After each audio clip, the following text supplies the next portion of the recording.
Hello, everybody. As many of you, I'm sure, I've been watching the news today and seeing the community reactions across the country to ICE raids and the raids by other federal police forces into neighborhoods where kitchen staff at local restaurants are being swept up by guys who look like they're decked out for Afghanistan, and high school volleyball players are being snatched on their way to practice, and families are being torn apart when Trump said that he was going to be going after the criminals, but it sure as hell doesn't look like they're doing that.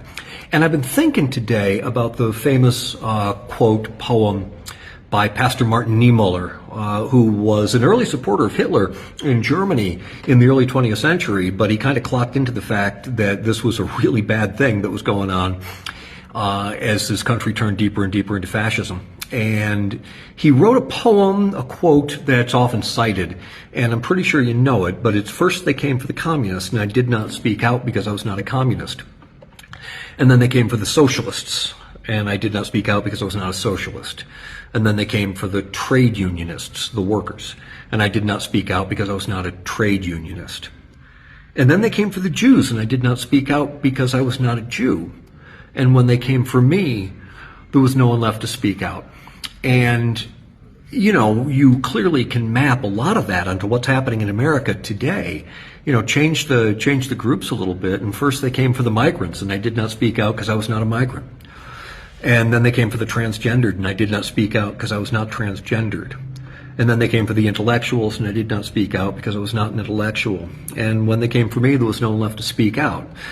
And, you can see that mapping on, and you can see that happening in the United States. And thank God you can also see the communities organizing against it.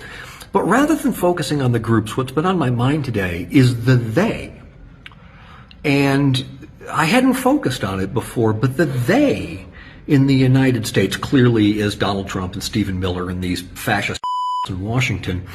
But it's also the ICE agents. And it's also the local police officers. And seriously, if you are one of those people, or if one of those people is in your family and you love them, maybe it's time for a conversation. Do you really want to be the they in that poem, in that quote when it's written about 2025? I can't believe that you do. I sure as hell don't. Anyway, love to you all, unless you're a fascist, in which case you get one of these as always, and we'll talk soon. Good luck, everybody.